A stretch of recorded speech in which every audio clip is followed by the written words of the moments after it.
Welcome to the Work, Wealth, and Travel podcast.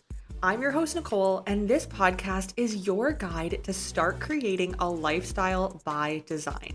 From entrepreneurship, money and finance, tax optimization and residencies, and everything in between, this show highlights the nuances of a true global citizen lifestyle. Let's dive in.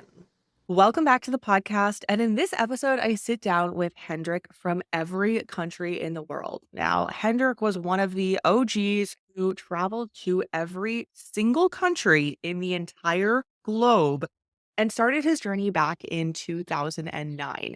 So in this episode, we really dive into what the journey of traveling to every single country in the globe looks like for him, how he funded his travels, and the differences between what it looks like back in 2009 versus what it would look like today to fund your travels and travel to every country in the world.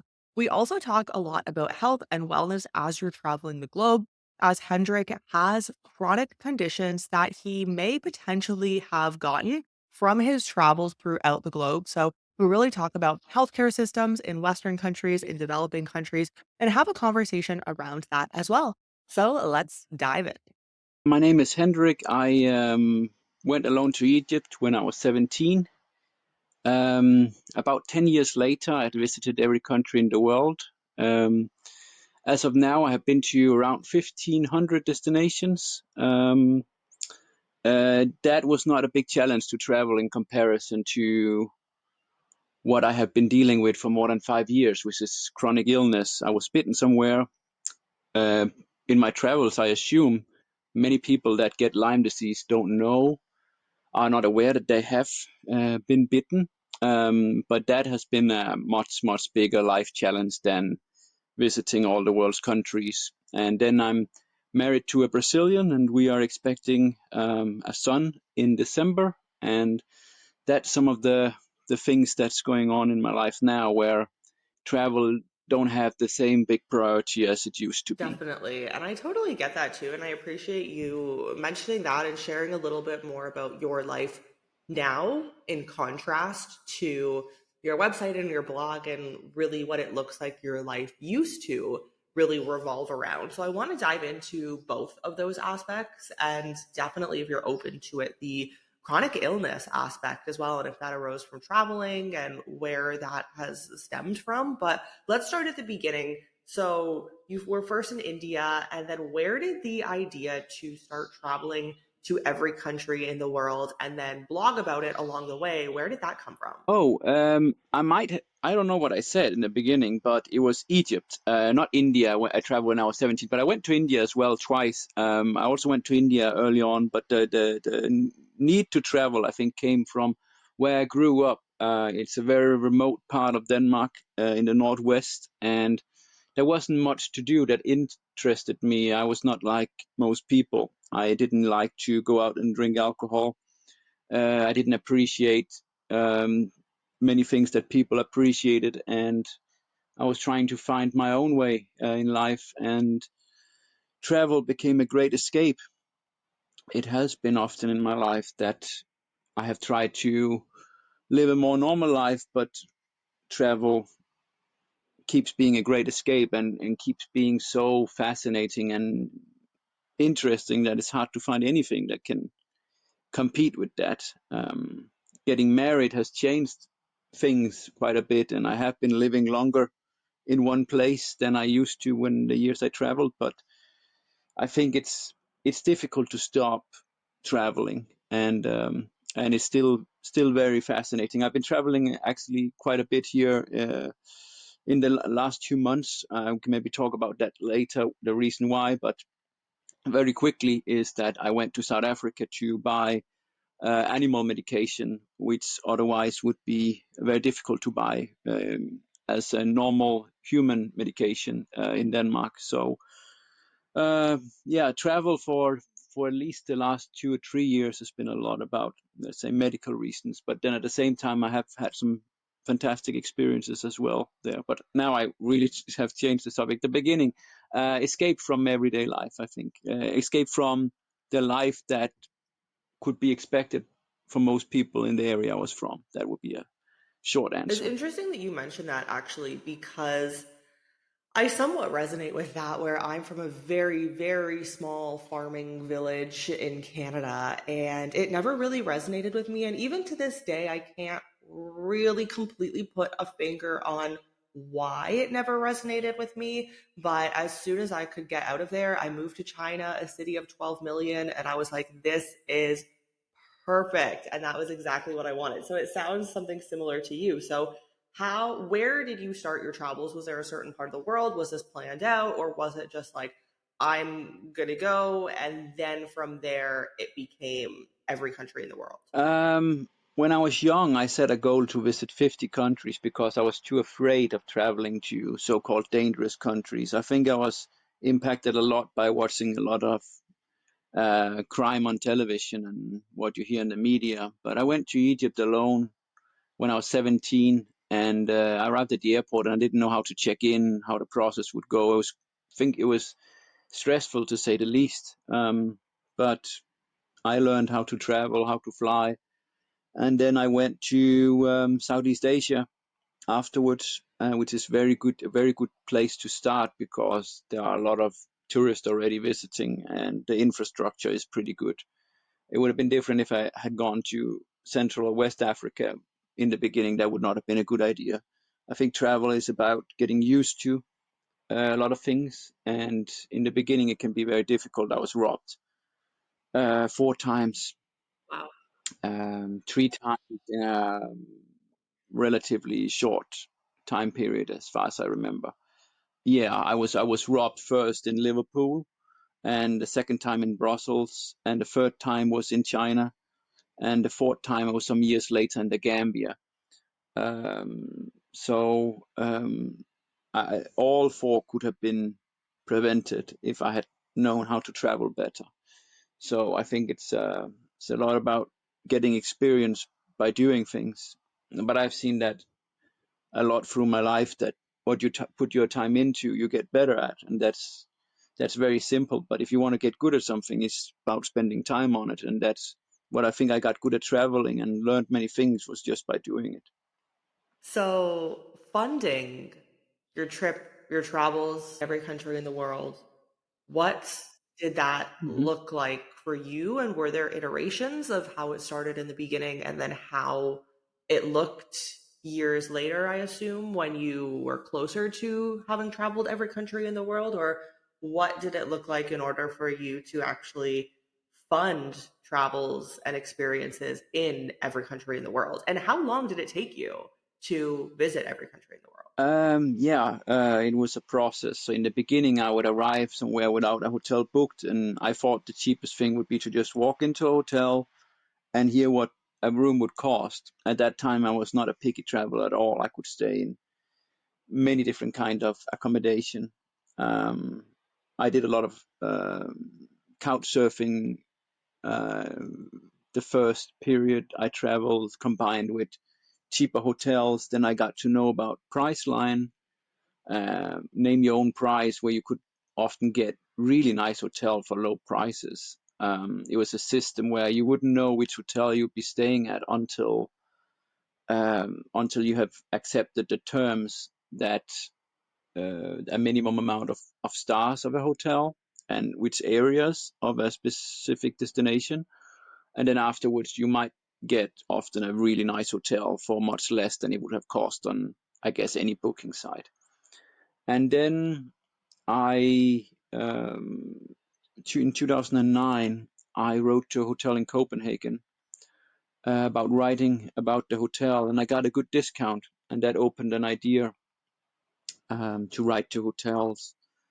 And in the beginning, it was about discounts to get experience, to get articles on the site. And then after some time, JW Marriott in Bangkok, they decided suddenly to offer 2 complimentary nights. And then I thought, wow, I can travel a lot more if I can finance my travels this way.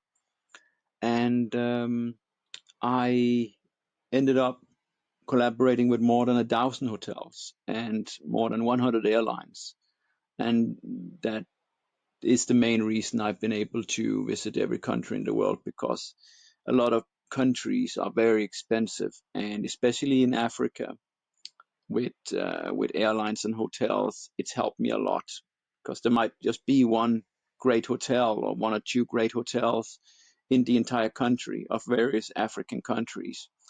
And because there is a lack of competition, and many people that go there for business are, I would assume, quite rich, then the prices are also very high.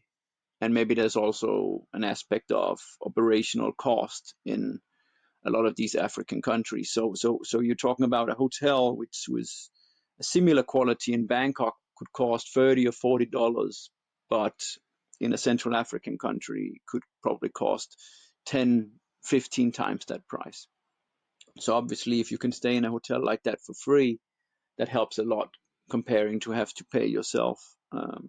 So so those are the two main factors. Our airlines and hotels collaborate with them. In addition to that, also tour operators. I also collaborated with Four Seasons cruise in the Maldives, and then Silver Sea going from South America to South Africa.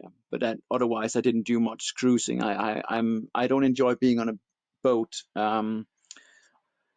But that's another way you could do it, would be to collaborate with a lot of cruise lines that travel a lot of these far away islands, like in the Pacific, or, for example, Caribbean islands, because Caribbean is another area which is quite expensive. And there's a lot of islands. So yeah, there's a lot. I talk a lot freely, like you told me about. But yeah, maybe you can go on with the next Yeah, question. well, in you saying that, I'm curious what what years were these? Because I feel like it sounds like you were really pioneering the reaching out to brands, collaborating with hotels and airlines, and that's much more commonplace these days. And I feel like it would be a lot more difficult to do what you achieved back then today unless you really have a solid audience buildup. So I'm curious what the like when did you start this in terms of what year was it and how long did it take you to travel throughout the globe? And do you think that the way that you traveled would still be feasible today? I started in 2009. To answer one of your previous questions, I have traveled a total of, I think, more than 3,500 days now. When I completed every country, I traveled maybe around between 2,500 or 3,000. I'm not really sure, but I've traveled a lot. It took a lot of days. But the current question about today it's more difficult, because I think hotels and airlines receive a lot more requests. So I think it's important to stand out. So have a special project, like I think mine was. And otherwise, if you just look at the data, then it's obviously about how big of an audience you have. And it can be very difficult to compete with someone that has a lot of, followers, hundreds of thousands of followers, or millions. Um, so standing out by having a special project, it's important. And another thing that helped me, I think, was that I was young. Many people like to help a young person with a project, but it is difficult today to do the same thing. But then I would probably look at a lot of destinations in the world that don't get much tourism and don't receive many requests. Many of these fashion bloggers, they're maybe not very interested in going to a five-star business hotel in the Central African Republic or something, or Western Africa. So that's where it would be more realistic to collaborate with hotels. Um, but otherwise, it's like you can also look at it from a different perspective. So saying that, okay, if you can get a big discount on a really nice hotel you can feature on your blog, then you might do a really interesting article about a Maldivian resort, or one in the Seychelles, and at the same time you make that trip possible because of your blog, in comparison to if you didn't have one, because hotels, resorts actually in those countries are very, very expensive in general. 2009.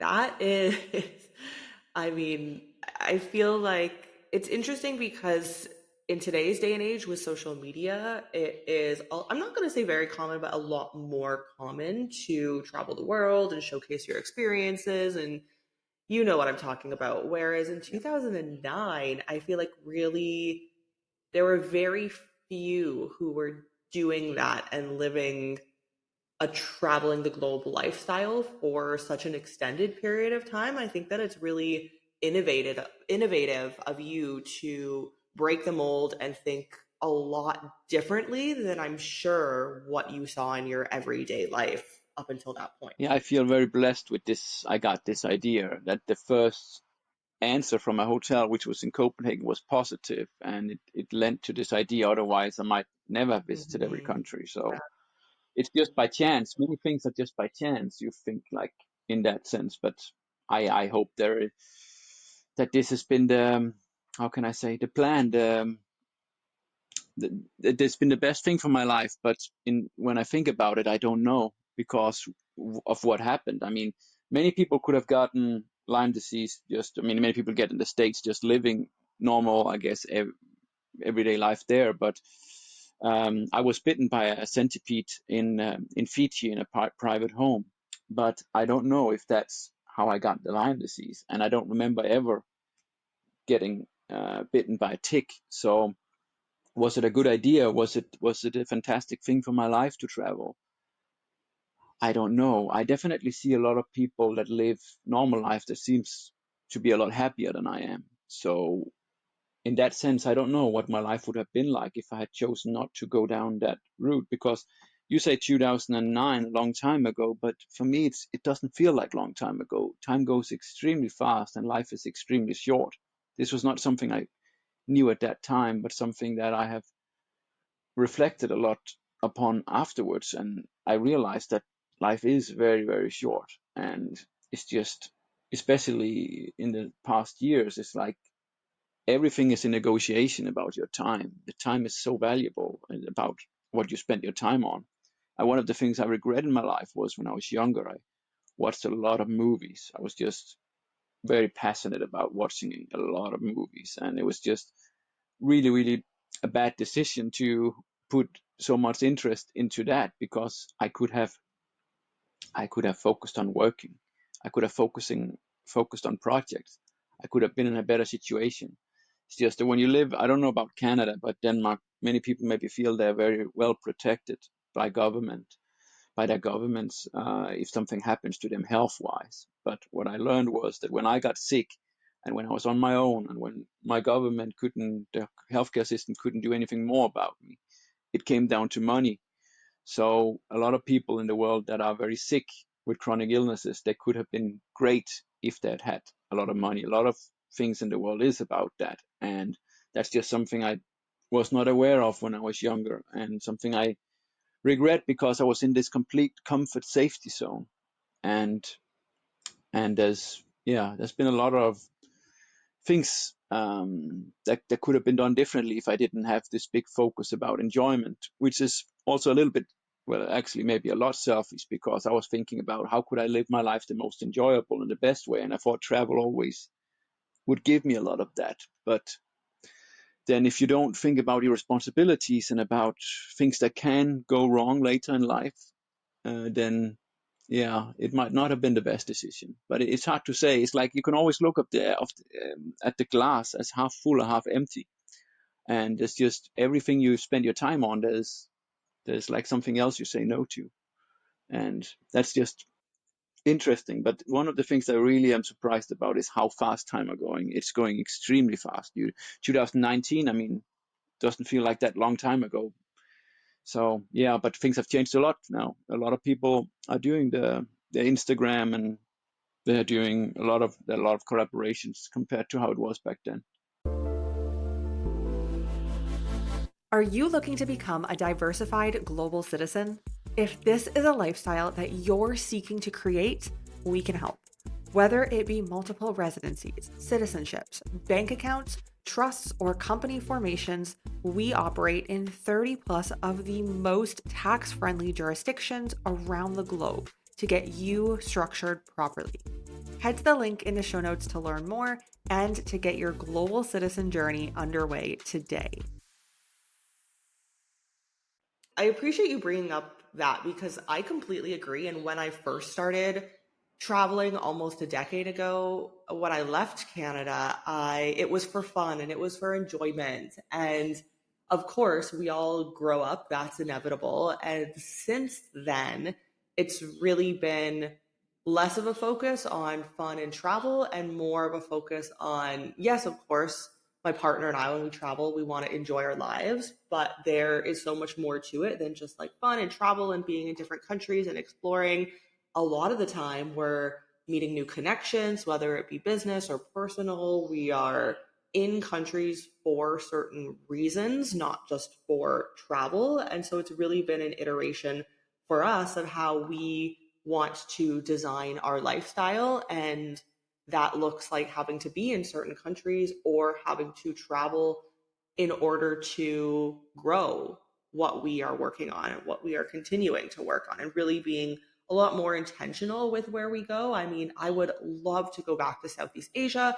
I would love to be back in Turkey, but at this point in our lives, it's not somewhere that makes sense for us from a business decision. And so we are where we need to be to a degree. And we both have unofficially left our home countries. So there's not really much to offer us in those countries. And so where we travel is usually where we need to be. And so I do think that, at some point it becomes less about fun and enjoyment and more so about growing up. And it looks different for everyone. And this is how we've built it out for us.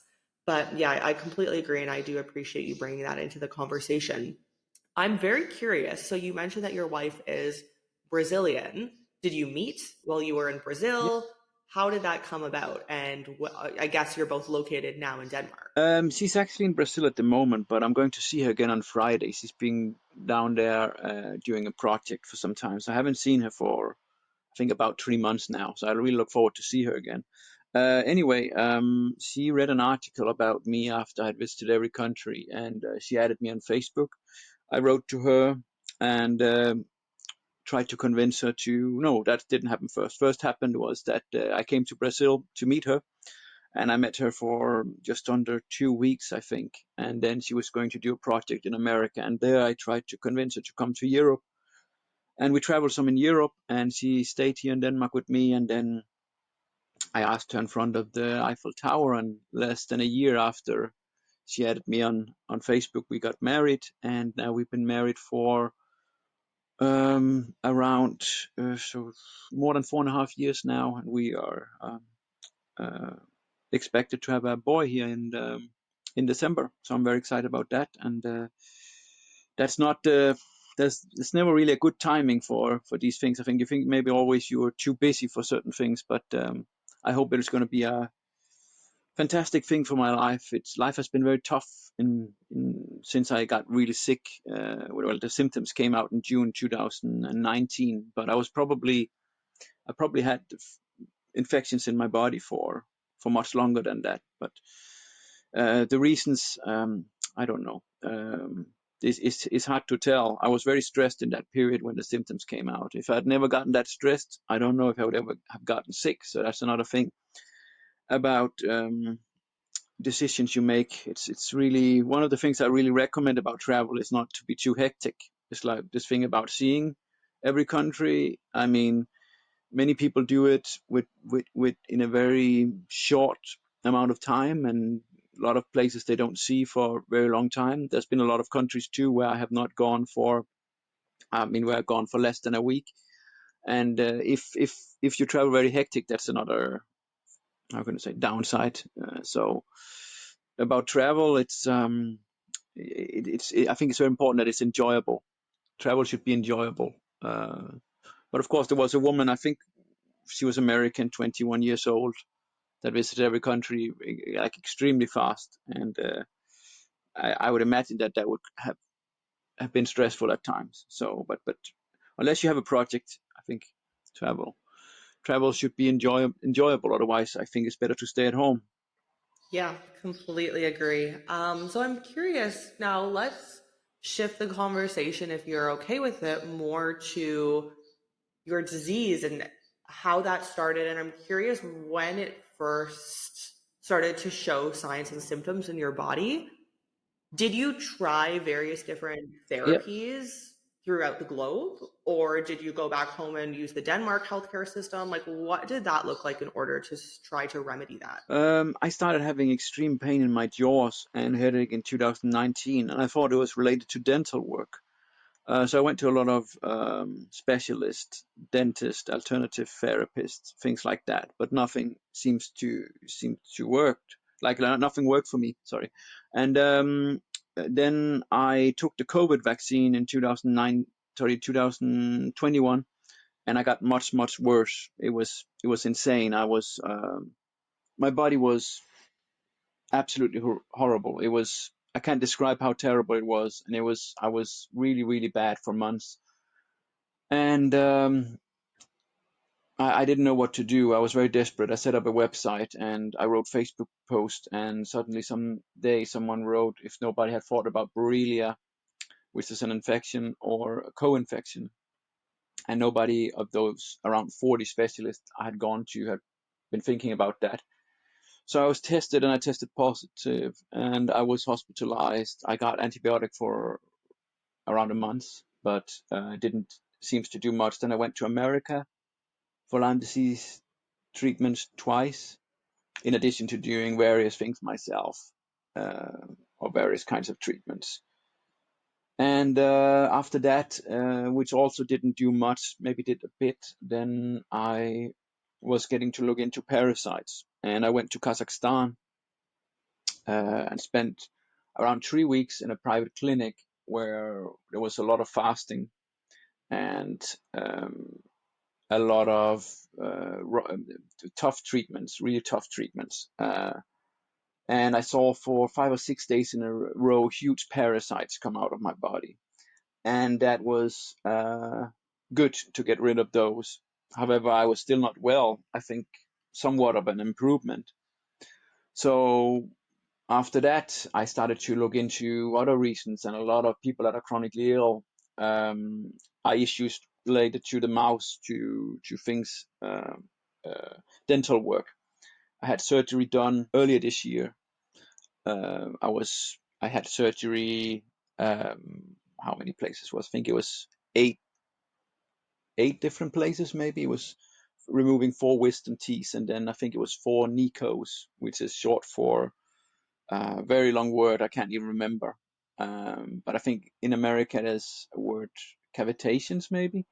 And so I had surgery 8 places. Also didn't do much. At the same time, a therapist in Denmark think that my liver was full of gallstones. So I started to look into doing liver flushes. So far I've done 2 liver flushes, and I have done a lot of colon hydrotherapy. So my liver is really bad condition, which might be, according to a Danish private doctor, travel. I mean, breathing in extremely dirty air, for example, in Delhi. A lot of, I think she mentioned Delhi as an example, but there's a lot of places, especially in Asia, with a lot of bad air. All these things we breathe in, our environment, all these things are really bad for the body, the immune system.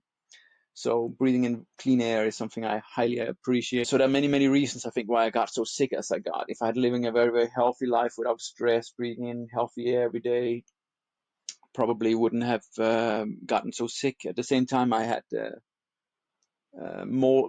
tested for mold, and had various kinds of mold types inside my body, which is another thing that's a huge issue because I'm extremely sensitive. So I have big problems being in different buildings, many hotels. Vast majority of hotels and homes are too difficult for me to be in without feeling really bad.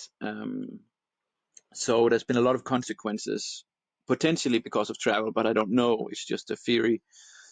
So now what I'm trying to do onwards is to treat parasites. I went to South Africa to buy medicine, which was well intended for animals, but used successfully by many people for human consumption, and it was very cheap. Would have been very expensive to buy in Denmark. One of the medications I paid around the same for, I think 3 or 4 different kind of medications in South Africa for treatment for a year, as I did for one of those medications for treating for 2 days in Denmark.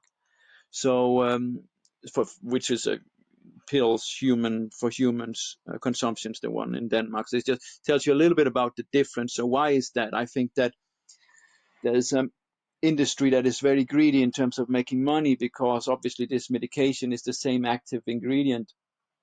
Why would you charge so much money for a human consumption for just 2 days of treatment, or when that person probably needs years and years of treatment? It would be way too expensive if I just went to my doctor and have him prescribe this medication. So that's another reason is cost. Many people that are chronically ill, they turn to alternative ways, and one of them is, for example, animal medications to treat parasites. So yeah, I'm focusing on treating parasites, and I need to find a new home to stay in, and I need to after that do a lot more liver flushes, and then maybe after that I can start getting better. So life is very busy and hectic and worrying at times, but I'm a very strong Christian. I try to relax and trust that God has a great plan for my life, and that I can find a way out of this mess. But it's tough. It's really tough what I'm going through at the moment. I'm really sorry to hear that. I, Well, thank you. before closing out, I want to talk about the differences that you've seen between the healthcare system in Denmark and how that has personally, like your personal experiences with that versus healthcare systems in other countries. Because for me, and where this is coming from, is Canada, we have, I'm doing air quotes, free healthcare. And I think a lot of people don't want to fully leave a system where there is quote free healthcare from the government. But there's never a free lunch, and I see now that I've lived in China, I've had healthcare in China, I have a healthcare here in Latin America, in Europe, paying out of pocket, yes, not for something that's chronic, but for one-off events or checkups or doctor's visits or dental, eye care, whatever it may be, can be so much more affordable than, in my opinion, you are paying not necessarily always with your money in a place like Canada where there's free healthcare, but you're paying with your time, because it will take months, if not years, to get a treatment that is needed, or even just to have that initial appointment with a specialist. And then, of course, you're also paying in your tax dollars as well. So I'm curious your perspective on the Denmark healthcare system versus what you've experienced in other countries around the world. This is a very interesting subject. I think that probably all the Western countries' public healthcare systems, they are excellent dealing with acute emergencies if something happens. Great, this is the best countries to be in. However, when it comes to chronic illness that are very, very difficult and complex, a lot of people, millions of people, are left to themselves. So if that happens to you, then there's not much value in being in Denmark right now, unless, or in a Western, I think in any Western country, if you end up just being by yourself and you need to try and figure out things on your own. But at the same time, it's nice to have that security. And if something happen of an emergency, if you have an accident or something, that you are more likely to get the help you need in the acute phase. But yeah, with chronic illness, it's not. It doesn't matter where you live in terms of Lyme disease. I think what really seems to help people is long-term antibiotics or long-term herbal treatments. But if for someone like me that not only has Lyme disease but has various kinds of other issues, it's just you're on your own, and there's a lot of things that's in your own hand that can improve the chances of having a good life compared to having a bad life. I think often many people think it's about self-discipline, but it's not only that. It's like it really depends a lot about how sick the person is, and it varies a lot. I mean, you can't put everyone in one box. It's like it varies a lot.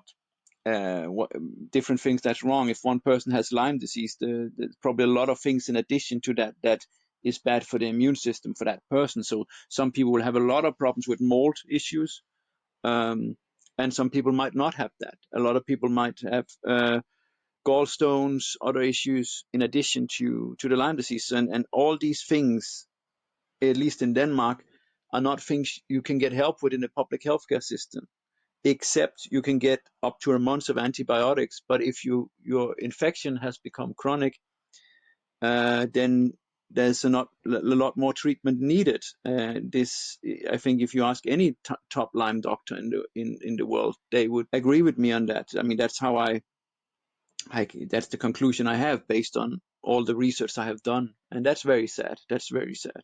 We have a lot of people here that are suffering of Lyme disease. So in terms of traveling the world, very good to be careful, very good to um, check yourself after you've been out in the forest, um, because one bite can change your life. Where can people find you? Is it through your website? What platforms are you on where people can hear more about your story, your journey? What does that look like for you today? Yeah, if they go to everycountryintheworld.com, they can see my website, and there's a lot of interviews of the past, and then I have my Facebook profile where I update from time to time. But I used to spend a lot of time on social media, but I just don't have much time now. It's just every day is an evaluation about the most important things to get done, and I would really like to have a life again where there's not all these things I'm behind with.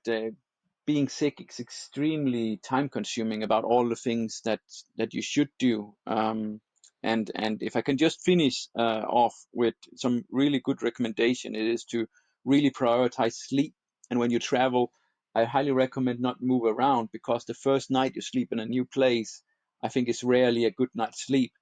And another thing is focus about exercise that you enjoy, whatever it can be. Like, I really enjoy walking often, especially at nature places. So I think with exercise, it helps a lot if you can find something that you like to do and is easy.